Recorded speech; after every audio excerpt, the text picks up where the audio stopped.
고린도 후서는 굉장히 읽기가 어려운 책입니다. 그리고 설교하기도 어려운 책인데, 이유는 이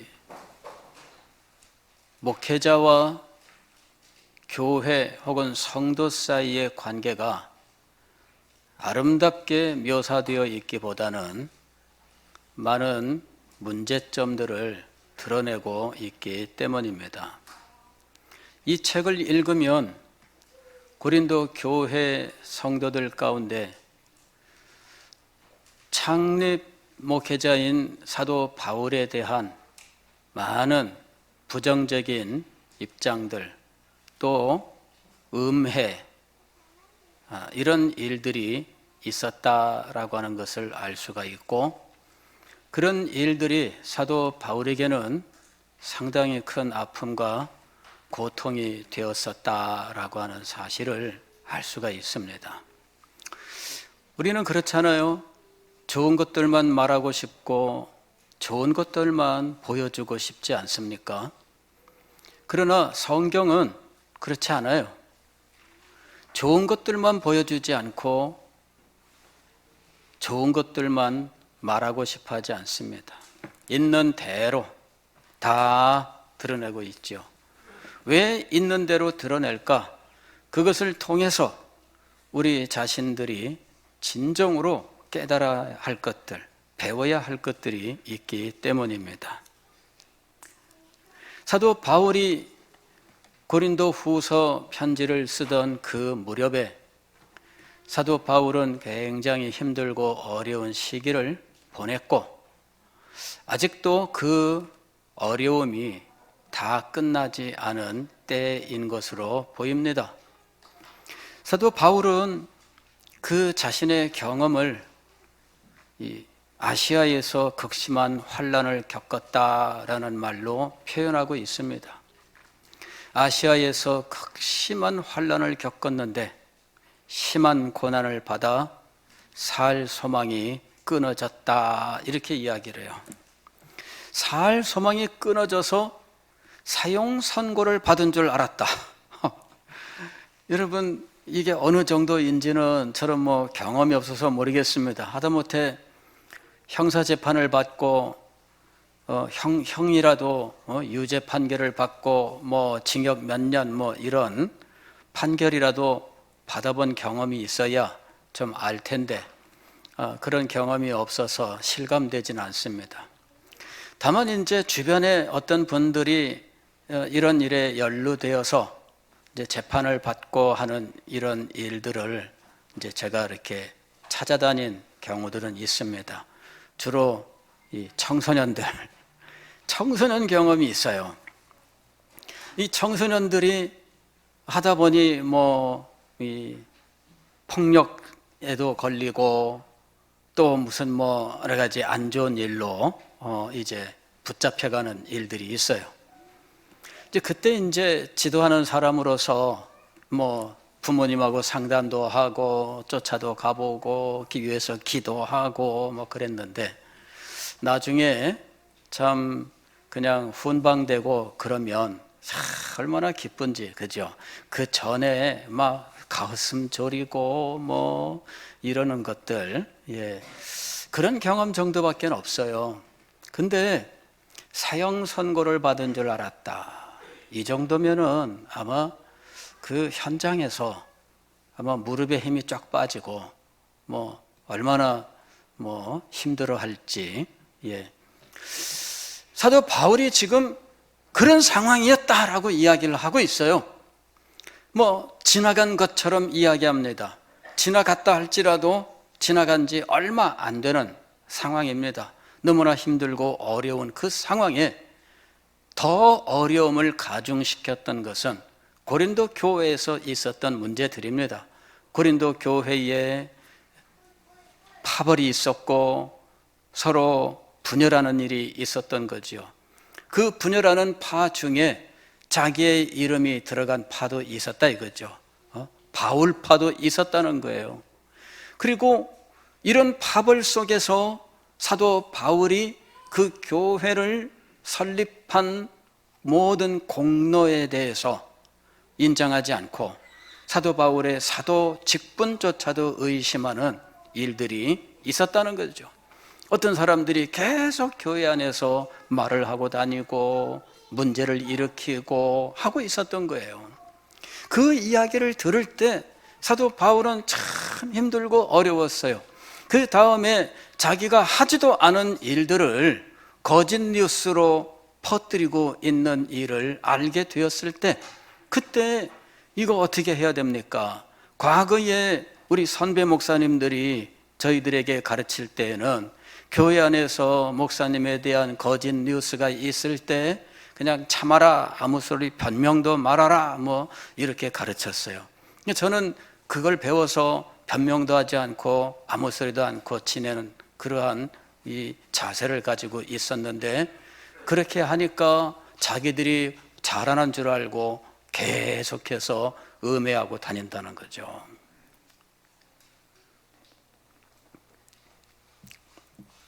왜 가만히 있었을까? 모든 말은 양쪽 다 들어봐야 되잖아요. 누가 이렇다더라 말이 있는데 목사님도 입장이 있잖아요. 그 얘기는 들어보지도 않고 일방적으로 매도하는 이런 일들이 얼마나 많은지 몰라요. 그런 속에서 말을 하지 말라 선배 목사님들이 그렇게 가르쳤어요. 이유는 무엇이냐? 하나님께서 알아서 하신다라고 하는 것이었어요. 하나님이 알아서 하신다. 그리고 나서 이제 들려오는 나중에 후일담에 대한 말씀들을 해주시는데, 음해하던 사람들은 말년이 안 좋다, 집안이 망한다 해갖고 증거들은 이렇다, 어떤 집사가 음해하다 망했고 어떤 사람이 음해하다가 집안이 무너졌고 뭐가 어떻고 뭐 그래요. 그래서 저는 그때마다 하나님 앞에 기도했어요. 음해하던 사람 망하지 않게 해주십시오. 여러분, 그게 기도해요. 예? 목사님 욕하던 사람 망하지 않게 해주십시오. 저는 그렇게 기도했어요. 왜? 마음으로야 대적하던 사람이 잘못되면 거봐라 할 수 있겠죠. 그러나 거봐라 그래갖고 증명해서 뭘 어떻게 하겠다는 거예요. 그분도 제가 목양하던 양이었고, 양이 잘 되는 게 좋잖아요. 비록 저를 해롭게 하는 사람이지만 잘 되기를 원해요. 그래서 이런저런 감정 다 저버리고 하나님 앞에 기도할 때에는 주님, 나쁜 소식이 안 들리게 해주십시오. 예. 잘 됐다는 말 들리게 해주십시오. 근데 이 고린도 후서를 읽으면 사도 바울에게 그런 마음이 있었어요. 제가 이 성경을 읽으면서 감동한 것이 그것입니다. 야, 사도 바울이 정말 이런 목회자의 참된 심정을 모본으로 보여주고 있구나. 고린도 교회가 분열했습니다. 설립자에 대하여 악평이 있었고, 설립자의 목회자로서의 사역에 대한 오해들이 있었어요.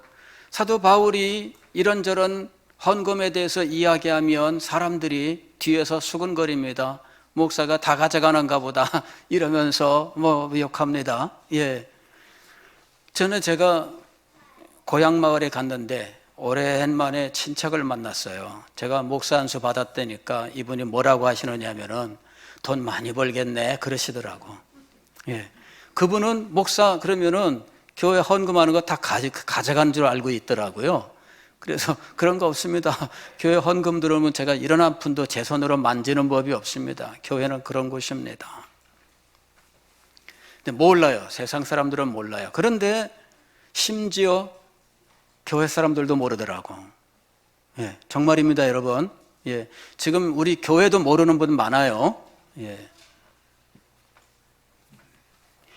목회자의 사역에 대한 오해예요.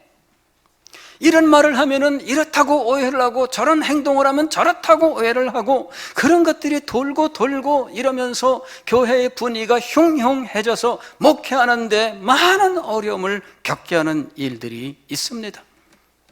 사도 바울은 지금 그 교회를 떠나서 다른 곳에서 사역을 하고 있지만 그러나 자기는 늘 이런 교회들을 둘러보고 있습니다. 그럴 때 고린도 교회에서 일어나고 있는 이런 일들 들을 때 얼마나 마음이 아파요. 자기는 지금 극심한 환난 가운데 있고 사할 소망이 끊어지고 사형 선고를 받을 만한 그런 상황 속에 있는데 교회의 형편이 그렇다라는 말을 들을 때 얼마나 가슴이 아프겠어요. 그는 나중에 고린도 교회를 찾아가서 해명할까 이런 생각도 해본 거죠. 2번이나 갈 계획을 세웠어요. 그러나 다 포기합니다. 2번이나 갈 계획을 가졌는데 포기했어요. 포기한 이유는 무엇이냐? 좋은 방문이 되지 않을까 봐. 이게 포기의 이유입니다. 좋은 방문이 되지 않을까 봐. 갔는데 자기의 감정이 있어요. 그 감정을 가지고 비록 무슨 누가 잘못을 했든지 그러나 자기가 이 문제를 가지고 고린도 교회를 찾아가서 좋은 말을 못할 것 같더라 그 얘기죠. 그래서 포기한 거예요. 고린도후서 2장 1절 2절 말씀 보면 이렇게 되어 있습니다. 내가 다시는 너희에게 근심 중에 나아가지 아니하기로 스스로 결심하였노니 내가 너희를 근심하게 한다면 내가 근심하게 한 자밖에 나를 기쁘게 할 자가 누구냐? 내가 다시는 너희에게 근심 중에 나아가지 않기로 내가 결심했다 이렇게 얘기하는 거예요. 자기의 마음속에 좋은 마음이 없습니다. 찾아가서 좋은 말을 안 할 것 같다, 안 하겠다 그 얘기예요. 왜? 성도들의 영혼을 위해서. 목회자가 좋은 말 안 하고 그냥 나쁜 말을 할 때 그게 얼마나 성도들에게 정말 큰 상처가 되겠어요? 제가 여러분들에게 대해서 저주나 하고 무슨 뭐 심리도 못 가서 발병나라식의 말만 한다면 여러분들에게 무슨 기쁨이 있으며 즐거움이 있겠어요? 그러잖아요. 축복을 하고 여러분들을 위해서 정말 하나님께 더 간구를 하고 그리해야지 제가 나쁜 소리를 하고 다니면 어떻게 되겠어요? 문득문득 생각으로야 온갖 생각들이 지나갈 수는 있지만 그것을 입으로 내고 누가 듣게 하는 것은 이거는 참 조심해야 되는 거죠. 사도 바울이 내가 근심 중에 너희 중에 나아가지 않기로 결심했다 이렇게 이야기해요. 나아가서 나쁜 소리를 했을 때 시원하기는 하겠지만 그게 무슨 도움이 되겠습니까? 그래서 사도 바울이 이렇게 얘기해요. 그를 용서하라. 그를 용서하라. 내가 용서했으니 너희도 용서하라. 이렇게 이야기합니다. 제가 읽고 나서 깜짝 놀랐어요. 고린도후서 2장에 보면은 용서하라 이렇게 되어 있습니다.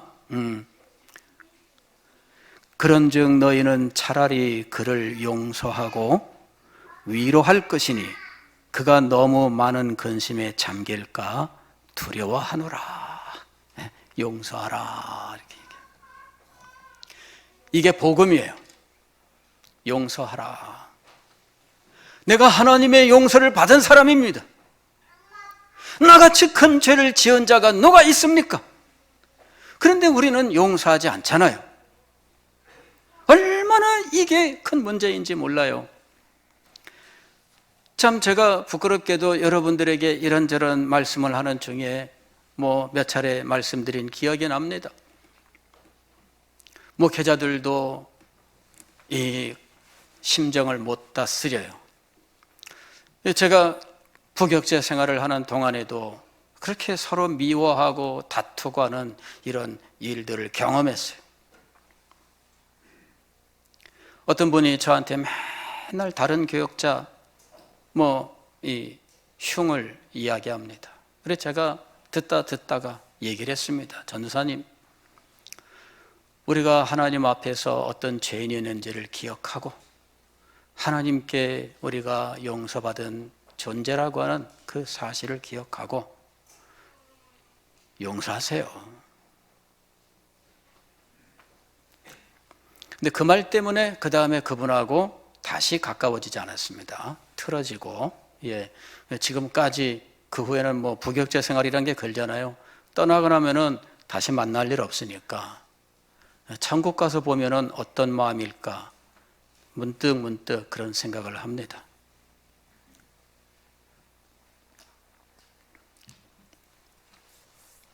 용서하세요.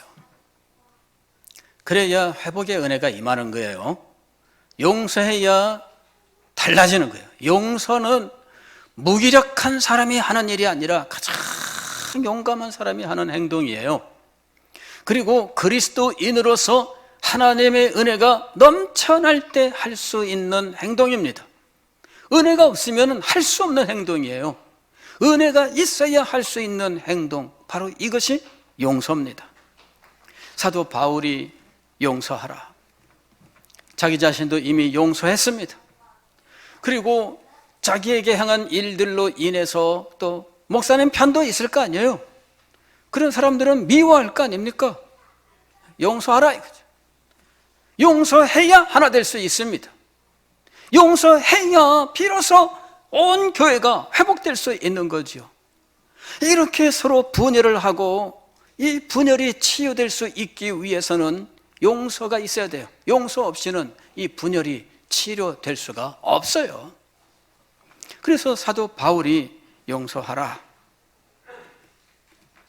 용서하면 어떻게 될까? 내 영혼도 회복되고 상대편의 영혼도 회복되고 온 교회 분열도 치료되고 너무나 좋은 거예요. 사도 바울은 그런 가운데에서 그는 하나님의 역사를 바라보았어요. 그랬더니 하나님의 역사가 여러 일꾼들 사역 속에 나타나고 있었다라고 하는 것을 보게 되었던 겁니다. 그래서 하나님께서 세우신 일꾼들에게 하나님께서 계속적으로 은혜를 베푸시고 그들의 사역에 열매를 주시니 내가 이것을 보고 기뻐하고 즐거워하노라. 그는 어둡고 굉장히 부정적이고 이런 쪽을 계속 보고 있지 않아요. 우리들은 어떤 마음이 있냐면 싫은 것을 계속 보고 문제되는 걸 계속 보고 그것을 계속 말하고 그걸 붙들고 살아요. 그렇게 살면 내 영혼에 도움이 될까요? 그렇지 않아요. 내 마음에 상처가 있고요. 그리고 은혜를 점점점 잊어버리게 돼요. 마치 은혜가 빠져나간 자리가 그냥 듬성듬성 있는데 겉으로는 표가 안 납니다. 은혜가 빠져나가고 그리고 은혜에 대한 기억들이 사라진 자리는 눈에 보이지 않아요. 그냥 골다공증 같은 거예요. 예전에 제 어릴 때 그 집에서 이 소뼈를 푹 고아가지고 이 곰국을 만드는데 이 소뼈다고 나중에 건져내는데 그 뼈 속이 구멍이 얼마나 많은지 그거 보신 분들 많이 계시죠? 뼈 속에 구멍이 얼마나 많은지 속에 있는 게 다 빠져나온 거예요. 그리고 겉에는 근데 멀쩡해. 매끈매끈해요. 그게 은혜를 잊어버린 사람들의 영혼 상태예요. 겉으로는 표 안 납니다. 주일날 교회도 나오잖아요. 나와서 예배 시간에 앉아 있잖아요. 무슨 표가 납니까? 더군다나 요새 같으면 더 표가 안 나요. 교회에서 뭐 하라고 부르기를 합니까? 뭘 하자고 뭐 하기를 합니까? 그냥 교회만 나오면은 그냥 되는 걸로 되는 시대잖아요. 아무 표도 안 납니다. 여러분들의 영혼이 죽어도 표가 안 나요. 여러분의 영혼 속에서 하나님의 은혜가 빠져나가고 그 자리가 지금 등섬등섬 구멍만 뚫려 있는데 표도 안 나요. 자기도 몰라요. 나중에 어디 가서 발목이 부러져야 압니다. 그제서야 정형외과 의사 선생님이 골다공증이 심하시군요. 어디 가서 여러분이 실패를 경험하고 무너져 봐야 그제서야 아는 거예요. 여러분들의 영혼이 너무나 지금 잘못되어 있구나. 하나님의 은혜의 역사를 보면서 사도 바울은 기뻐하면서 그의 정서의 회복을 가져온 거예요. 안 좋은 일을 보면서 기분 나빠하고 분노하고 이것 아무리 내가 잘못한 것이 없다 해도 내 영혼에 도움이 안 돼요. 하나님의 역사를 보았던 거죠. 그는 새 언약의 일꾼들에게 역사하시는 하나님을 보았어요. 그는 질그릇에 담긴 보배를 보았어요. 새 언약의 일꾼들이 정말 무슨 번질나게 삐까번쩍하는 그런 인물들이 아닙니다. 이 사람들은 질그릇과 같은 존재들이에요. 그러나 그 속에 복음이라고 하는 보배를 가지고 있었어요. 이 사람들은 세상의 눈으로 볼 때에는 아무것도 아닙니다. 그러나 이 사람들은 오히려 아주 놀라운 은혜로 충만한 사람들이었어요. 그래서 바울은 낙심하지 않았습니다. 그가 고백한 것은 이겁니다. 우리의 겉사람은 낡아지나 우리의 속사람은 날로 새로워지도다. 우리의 속사람은 날로 새로워지도다. 왜? 겉사람은 질그릇에 불과하거든요. 그러나 속에 담긴 보배, 그 보배로 말미암아서 속사람은 날로 새로워지더라 하는 것입니다. 그리고 그가 진정으로 부르짖게 된 일은 무엇이냐면 나는 하나님과 동역하는 동역자이며 화목하게 하는 직분을 받았다라고 하는 사실이었어요. 화목하게 하는 직분을 받았어요. 복음의 정신은 무엇이냐면 화목입니다. 죄인은 하나님을 대적하고 하나님께 등을 돌리고 그는 하나님을 미워하여 하나님께 등 돌리고 떠나간 존재입니다. 이 존재를 위해서 하나님께서는 화목제물을 준비하셨어요. 그분이 바로 예수 그리스도이십니다. 그리스도는 화목제물이 되어서 자기 자신을 친히 하나님 앞에 제물로 드리셨는데 이 화목제물로 말미암아 죄인과 하나님 사이에 불화하였던 것이 회복될 수 있게 된 겁니다. 죄인과 불화한 이 인생들은 하나님의 진노 아래 있고 저주 아래 있는 존재들입니다. 그에게는 영원한 멸망밖에 없습니다. 그러나 화목제물 되신 예수 그리스도, 자기의 독생자를 화목제물로 내어주신 하나님, 바로 그분이 이 모든 것들을 회복시키신 겁니다. 그리고 이 화목의 제물이 되신 그리스도 예수의 복음을 전파하는 사역자로 사도 바울을 부르셨습니다. 그리고 그를 보내셨던 것입니다. 그는 복음을 전할 때마다 화목을 전하는 사람이었습니다. 그가 복음을 전한 결과로 하나님 앞에 돌아온 사람들은 하나님과 화목된 사람들이었습니다. 하나님과 화목된 사람들이 서로 화목하지 못할 이유가 어디에 있습니까? 목사님과 여러분이 화목하지 못할 이유가 어디에 있습니까? 여러분과 여러분이 화목하지 못할 이유가 어디에 있습니까? 화목하지 못한다면 우리에게는 복음의 은혜가 없는 거예요. 복음의 은혜가 있다면 왜 화목하지 못합니까? 하나님과 화목하게 되었는데 심지어 하나님과도 화목하게 되었잖아요. 로마서 5장에 보게 되면 원수였다라고 말씀하고 있지 않습니까? 우리가 하나님과 근본 원수가 되었습니다만은 그러나 화목제물 되신 예수 그리스도로 말미암아 하나님과 화목하게 되었잖아요. 우리가 하나님께 저주를 받은 존재들이었습니다. 진노의 자식들이었습니다. 그럼에도 불구하고 화목하게 되었잖아요. 그런데도 불구하고 우리끼리 화목되지 못할 이유가 어디에 있습니까? 사도 바울은 복음에 대한 깊은 깨달음, 그리고 복음이 생생하게 그의 영혼 속에서 그리고 그와 동역하는 사역자들 가운데에서 역사하고 있는 것을 목격하면서 다시금 기뻐하고 즐거워하게 된 거예요.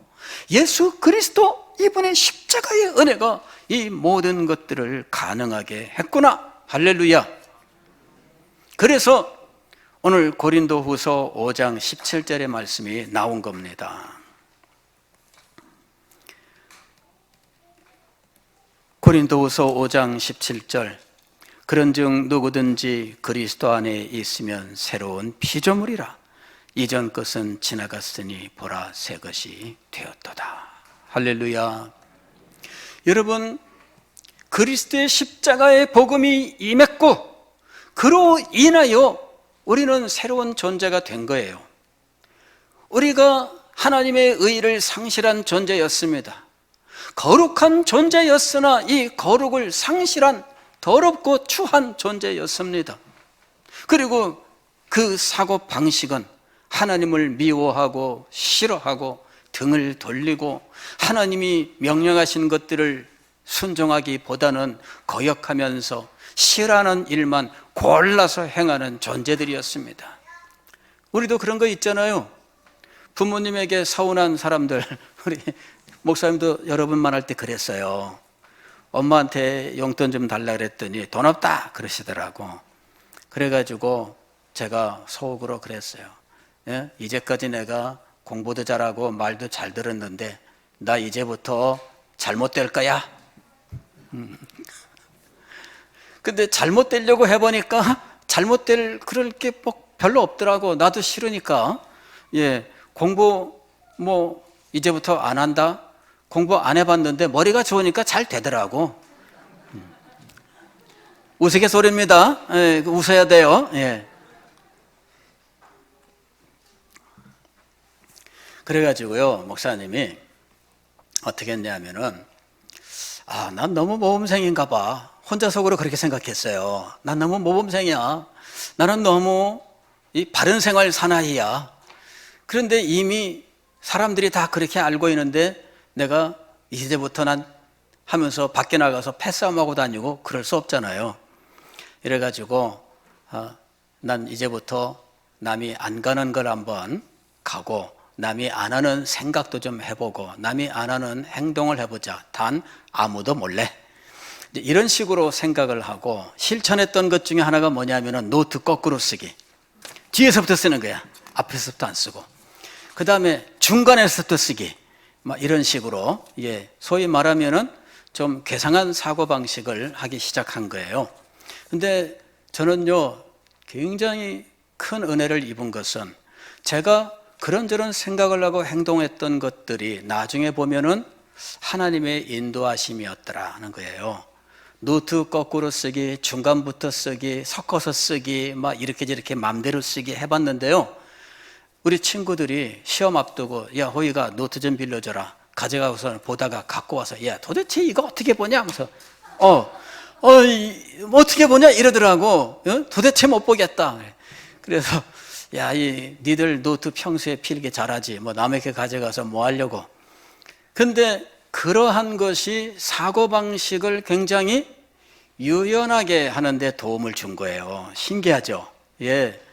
여러분, 그런 게 우리의 사고방식을 어떤 정형화시키지 않고 굉장히 좀 색다른 방식으로 생각하게 하고 행동하게 하는, 소위 요새 이야기하는 창의성, 이런 것들에 도움이 되더라는 거예요. 신기하죠? 예. 여러분, 근데 나는 뭐 그냥 막 갈 거야 이런 생각 하잖아요, 청소년 시절에. 근데 그거를 무한대로 확장시키는 것이 하나님께 대한 죄인들의 자세예요. 그게 죄인들이에요. 그런데 그러한 죄인들이 하나님 앞에 어떻게 돌아오게 되었을까요? 하나님의 복음 안에 담겨 있는 하나님의 사랑 때문이에요. 그리고 하나님께서는 이 복음을 통해서 이 잘못된 존재, 의를 상실하고 거룩을 상실하고 하나님의 뜻을 거역하고 배반하며 반역을 저지르는 이 악한 존재를 완전히 새롭게 하셨어요. 그는 죽는 존재입니다. 그는 이 세상에서 육신을 가지고 몇 년을 살다가 죽을 거예요. 그리고 죽은 다음에는 영원한 멸망으로 떨어지고 말 겁니다. 그러나 그 불쌍한 존재를 하나님께서 구원하셨어요. 무엇으로? 복음으로. 그래서 그를 완전히 새로 만드셨어요. 의가 없는 존재에게 의를 주셨습니다. 거룩함이 없는 존재를 거룩한 존재로 만드셨어요. 하나님의 뜻을 거역하고 반역하던 존재를 화목하게 만드셨어요. 하나님의 자녀로 삼으셨습니다. 원수를 자녀로 삼으셨다, 이거 상상이나 갑니까? 그게 그리스도인들에게 일어난 현실이에요. 원수였는데 아들이 되었고 딸이 되었고 하나님의 모든 것을 상속하는 상속자가 되게 하셨어요. 그것이 복음입니다. 그래서 사도 바울이 새로운 피조물이 되었도다, 보라 새 것이 되었도다, 이렇게 얘기한 겁니다. 새 것이 된 이 존재, 이는 이제부터 새롭게 살아가는 거죠. 비록 삶 속에 어려움도 있을 거예요. 사도 바울이 복음을 전하다가 사형선고 받을 만한 이런 어려운 상황도 찾아올 것입니다. 오해도 있고 그에 대한 여러 가지 음해도 있고 그것이 마음을 괴롭게 할 것입니다. 그러나 복음으로 인하여 그는 이 모든 것들을 이길 수 있었습니다. 복음은 예수 그리스도를 믿는 그 처음에만 필요한 것이 아니라 우리가 이 땅에 살아가는 모든 순간에 필요한 거예요.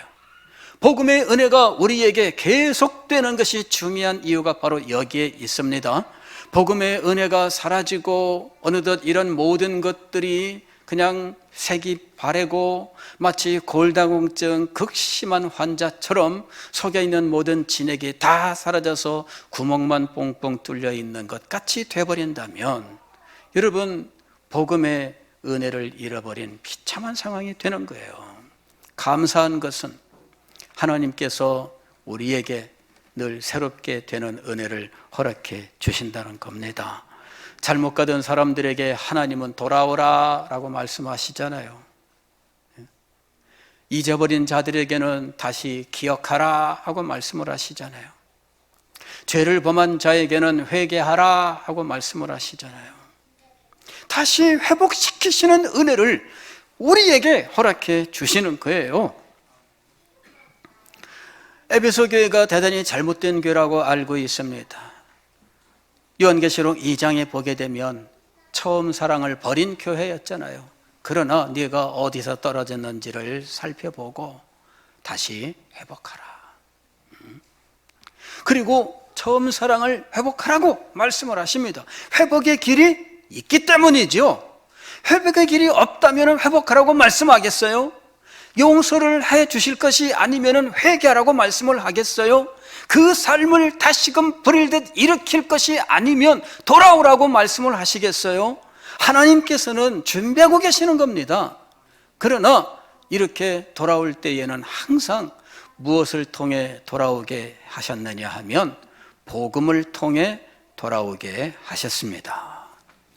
회개할 때에는 복음의 은혜가 새롭게 그에게 역사하게 하셨어요. 그의 잘못된 길을 돌이킬 때에는 항상 복음의 은혜가 넘쳐나게 하셨어요.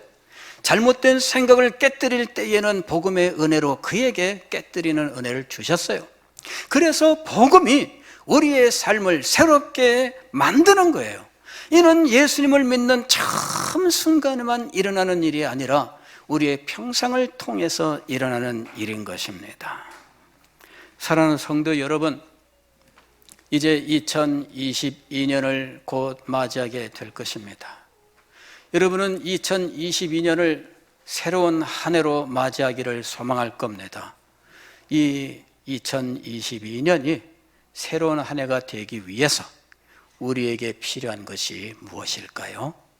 복음의 은혜예요. 복음의 은혜가 우리한테 필요한 거예요.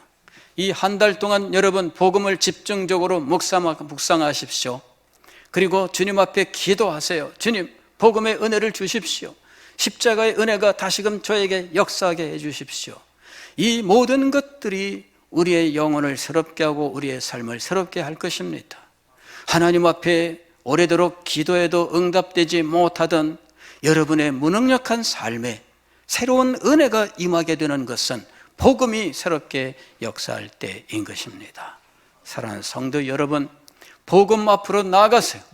복음의 은혜와 능력을 소망하시고 십자가로 다시금 나의 삶을 새롭게 세워 주옵소서.